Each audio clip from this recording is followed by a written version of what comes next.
everyone, and welcome back to a how to fill your sketchbook type of video. Honestly, my sketchbook's been looking really drab recently, and I thought what better way to tackle this than to also make content.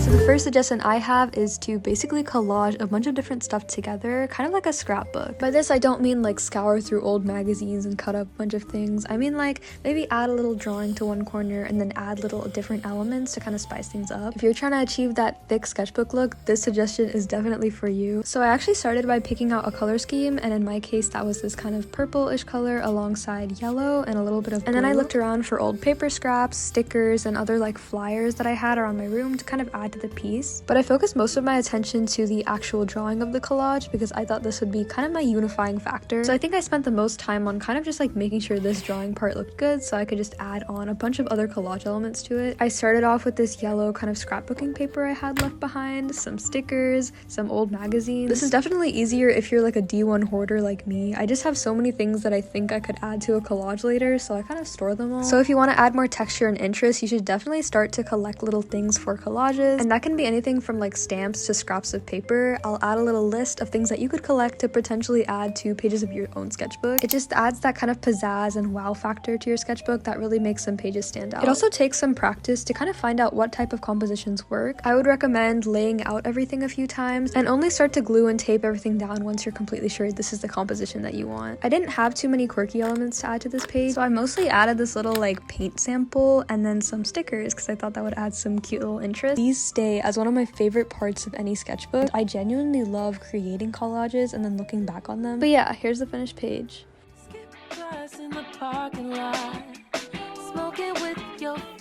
The second one is pretty self-explanatory. I just want you to pick out something online and just draw it super detailed in your sketchbook. This type of study is really good if you're trying to get out of art block, just because I can't really think of anything to draw, so I just turned to drawing something random online just so I can kind of practice art a little bit while not having to think of ideas on my own. So I decided to draw the Cologne Cathedral just because I saw pictures of it online and I thought it looked pretty cool. Obviously, a sketchbook is a place where you want to be a little bit more laid back, so I think having really detailed pieces actually adds a lot of contrast to the other pieces within your sketchbook, especially if the ones around it are kind of like more simplistic or cartoony. If you're a realism artist, this is obviously probably going to be most of your sketchbook anyways, but I guess an idea alternatively for you guys is to pick something a little bit more simplistic or cartoony. Maybe try drawing cartoon characters or something like that, just something that's different from your original style to break up parts of your sketchbook and to make it more visually interesting. Whenever I want to practice detail, I usually turn to architecture or some kind of like cityscape because it's completely different from what I usually draw. When I usually do realism, it's either people or animals or like nature, but I never really turn to doing actual architecture, so I think it's a really good way to kind of experiment and do something that I don't usually draw every day. It can also be a fun way to explore different mediums. Like I use black and white exclusively for the past two pieces when every other page in my sketchbook has had a little bit of color in it, and I gotta try out charcoal a little bit more, which I barely reach for, so that's always good to just like experiment more, because at the end of the day your sketchbook is for experimentation. Also, I'm going to be a little bit quieter so you can hear how nice the charcoal sounds against the paper. I don't know why, I just think it sounds so good. Like, I've been thinking about using charcoal a lot more just so I could hear that ASMR. Like, what? For this piece, I'm doing a little cityscape just because I think that they look super cool in grayscale. Unfortunately, I've stopped letting you hear the ASMR because I was watching YouTube in the background and it does not sound pleasant. But yeah, definitely just like let loose and have fun with it. Let's move to the next one.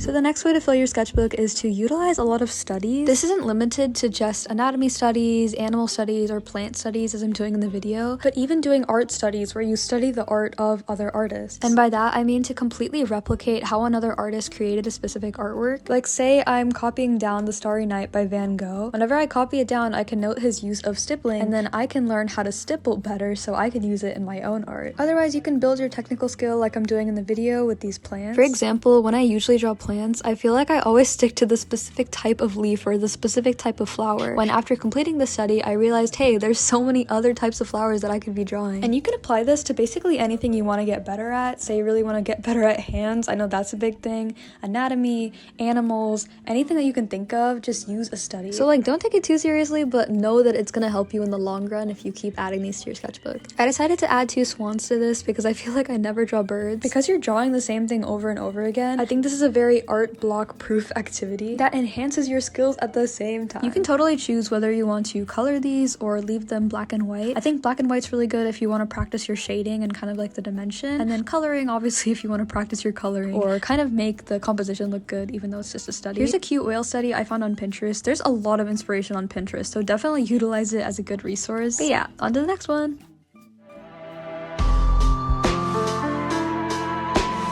So our fourth method is to basically create a new character or redesign an old one just within your sketchbook. This is also pretty broad because if you don't have an idea for a character already, there are a lot of random generators online that you can use, which I'll show you in a second, or you can design OCs based on household items or kind of concepts on your own. You can make human My Little Pony characters, turn fruits into humans, turn animals into humans, zodiac signs into humans, like literally any concept you can think of, just turn it into a character because it shows your experimentation and it documents your creativity. Here are some OCs that I just redesigned, but you can also go on this website called Shindan Maker, which basically has a bunch of OC generators if you just like search them up. You do random wheel generators for color. There's a lot of challenges on like TikTok about that. Like I've even seen BuzzFeed challenges with this. Like there's so many things that you can do to kind of like try and test your creativity by making your own character. For the character I'm drawing, I think I did a Shindan Maker and it told me to give them like very pink features, so that's exactly what I did. If you do use Shindan Maker, kind of like steer clear. There's like a lot of weird generators out there that you probably shouldn't use, so just stick to the OC ones. Those are usually fine, but there are generally like so many ways that you can design characters, especially if that's like your favorite thing about creating art, because I know at one point I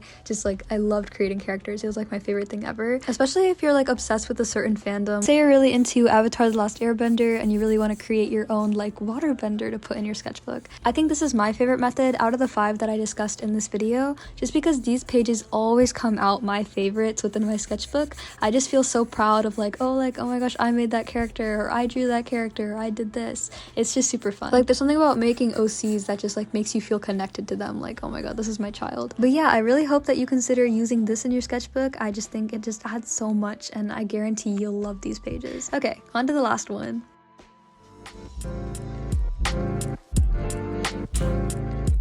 The 5th way to fill and improve your sketchbook is to use a page where you completely limit your supplies. Usually when you draw, you have pretty much all mediums at your disposal. You can use whatever supplies you want, whatever colors you want. The choice is yours. But for a sketchbook where you want to truly develop your technical skill, I think what you can do from time to time is limit the supplies that you're actually using, whether that be through a 3-color challenge or just picking a few random highlighters to draw with. It can be even as simple as only using like a ballpoint pen to draw. Just force yourself out of your comfort zone a little bit to use supplies that maybe you wouldn't use on their own. When you usually draw in a sketchbook, it's supposed to be comfortable. It's just you like drawing whatever you want. But when you limit your supplies, you create a little mini learning curve for yourself to improve while still kind of being comfortable in what you're drawing. For example, something that I always struggle with is using too many colors, because I always just like keep adding red, orange, yellow, green, like the whole sketchbook like just has a rainbow erupted all over it. So I try to limit my color selection so that I'm kind of utilizing the colors that I have without just like going out of the box and using all of these other colors. But yeah, that sums up all the ways that I think that you can fill your sketchbook through this video. Let me know which one's your favorite, and I'll see you all in the next video.